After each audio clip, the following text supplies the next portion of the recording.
Media మిత్రులకు అందరికీ నా నమస్కారం. ఈరోజు ఈ మీడియా సమావేశము బీసీ మహిళలకు ఉపాధి అనే క్రమంలో వారికి కుట్టు శిక్షణ నెపముతో 1,00,000 జనాభా 1,00,000 మహిళలకు ట్రైనింగ్ పేరుతో ఒక్కొక్కరికి 23,000 రూపాయలు ఖర్చు చూపిస్తూ ఒక కార్యాచరణ స్టార్ట్ అయింది. అయితే 23,000 రూపాయల్లో 36 గంటలు ఒక్కొక్కరికి ట్రైనింగు, ఒక్కొక్కరికి ఒక మిషను, తర్వాత వాళ్ళకు ఉండవలసిన దానికి నీళ్ళు అనుకోండి, 23,000 రూపాయలు 36 గంటల్లో ప్రభుత్వము ఖర్చు చేయనున్నది. అయితే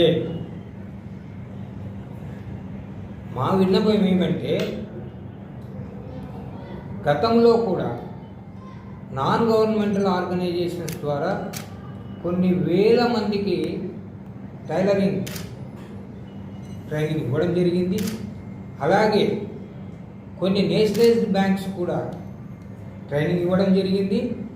వారికి ఎవరికి కూడా ఉపాధి లేకుండా, అంటే వీరికి ఇవ్వద్దని మేము అంటం లేదు, వారికి కూడా ఉపాధి కల్పించి మీరు వీరికి కూడా చేయడం మంచిది.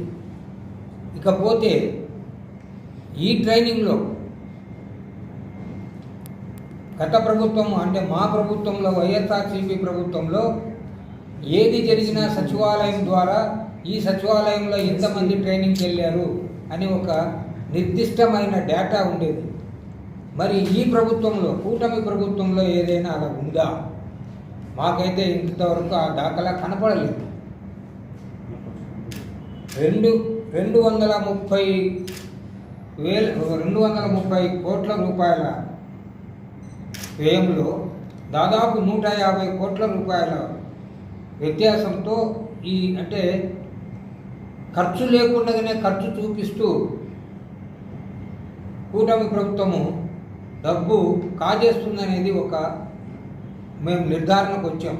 దానికి కారణం ఏమంటే, టెండర్లు పిలిచినప్పుడు L1లో వచ్చి లోయెస్ట్ టెండర్ ఉంటే సెకండ్ లోయెస్ట్ వచ్చేసి 23,400 రూపాయలు ఉంటే, L3లో 23,500 ఉంటే, L1 ఎవరైతే ఉన్నారో వాళ్ళకి 5% క్యాండిడేట్లను ఇచ్చి, అంటే 5,000 మందినే 1,00,000 జనాభాలో 1,02,000 మంది ట్రైనింగ్ అని పిలిచిన దాంట్లో 5,000 మందిని మాత్రమే, 5,406 మాత్రమే L1లో ట్రైనింగ్ అని చెప్పి, L2, L3లో మిగతా 90,000 మందిని ట్రైనింగ్ L2, L3 వాళ్ళు ట్రైనింగ్ ఇస్తున్నట్లు చూపిస్తున్నారు. ఇకపోతే వీరికి అకామిడేషన్కు కూడా ఛార్జ్ చూపించారు. ఈ దీంట్లో 23,000లో అన్ని గవర్నమెంట్ ఆఫీసుల్లో వీళ్ళు ట్రైనింగ్ జరుగుతున్నట్లు మాకు అందిన సమాచారం. మరి దీని మీద మేము చీఫ్ సెక్రటరీ గారిని మీ ద్వారా మేము వారిని రిక్వెస్ట్ చేయడం ఏంటంటే, సమగ్రంగా దీని మీద ఇమీడియట్గా విచారణ ఆర్డర్ చేసి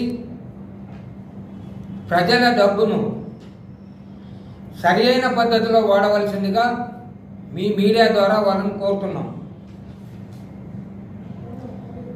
మిషన్లు కొనే దాంట్లో కూడా లోకల్ మేడ్ మిషన్లు కొనాల్సిన అవసరం లేదు. ఉషా, మెరిట్, సింగర్ ఇన్ని రెప్యుటేటెడ్ కంపెనీలు ఉండగా వాళ్లకు లేనిది ఆర్డరు లోకల్ మేడు, దట్టు గుజరాత్లో తయారు చేసిన మిషన్లను ఆర్డర్ చేస్తున్నారు. ఇది ఎంతవరకు సమంజసము? మామూలుగా ప్రతి చోట కిక్ బ్యాక్స్ అనేవి ఉన్నాయి. ఆ కిక్ బ్యాక్స్ వాళ్ళకి ఇచ్చే బదులు ఏ జిల్లాకు ఆ జిల్లాకి ఇస్తే, మరి జిల్లాలో ఉండే డీలర్లు అనుకోండి, జిల్లాలో ఉండే అన్ఎంప్లాయిడ్ పీపుల్ అనుకోండి, వారికి ఇది అడ్వాంటేజ్ కదా. ఎందుకు మీరు టోటల్గా స్టేట్ వైడ్ ఒకటే చోట పూల్ చేసి మీరు చేయడం ఇది ఎంతవరకు సమంజసం? ప్రతిసారి అంటే టైలరింగ్లో కూడా అట్లే చేస్తున్నారు, తర్వాత పిల్లలకు కుట్టడం దాంట్లో కూడా అలాగే చేస్తున్నారు, స్టేట్ వైడ్ పుల్ చేస్తున్నారు. ఈవెన్ కాంట్రాక్ట్లలో సెక్యూరిటీ కాంట్రాక్ట్స్ అనుకోండి, లేకపోతే లేబర్ కాంట్రాక్ట్ అనుకోండి, అన్నిట్లలో కూడా స్టేట్ వైడ్ ఒకటే కాంట్రాక్ట్ అని చెప్పేసి ఒకరినే బాగుపరుస్తున్నారు.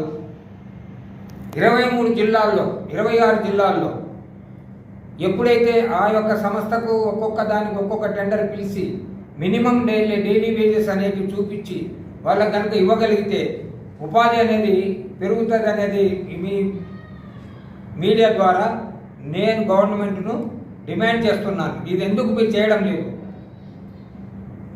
మా ప్రభుత్వంలో, జగన్మోహన్ రెడ్డి గారి ప్రభుత్వంలో ప్రతిదీ కూడా లబ్ధిదారులకు డైరెక్ట్గా జరిగింది.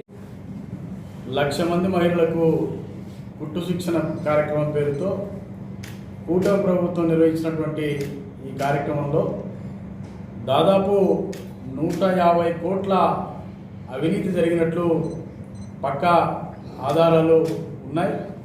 దీనిపైన ఈ రాష్ట్ర ప్రభుత్వం దానికి సంబంధించిన మంత్రివర్యులు వెంటనే చర్యలు తీసుకొని పూర్తి స్థాయి విచారణ జరిపించి మరి ఆ 150 కోట్ల రూపాయలు ఎవరు జోబుల్లోకి వెళ్ళాయో దాన్ని బయట పెట్టాలని చెప్పి ఈ సందర్భంగా వైఎస్ఆర్ కాంగ్రెస్ పార్టీ తరఫున మేము డిమాండ్ చేస్తున్నాం.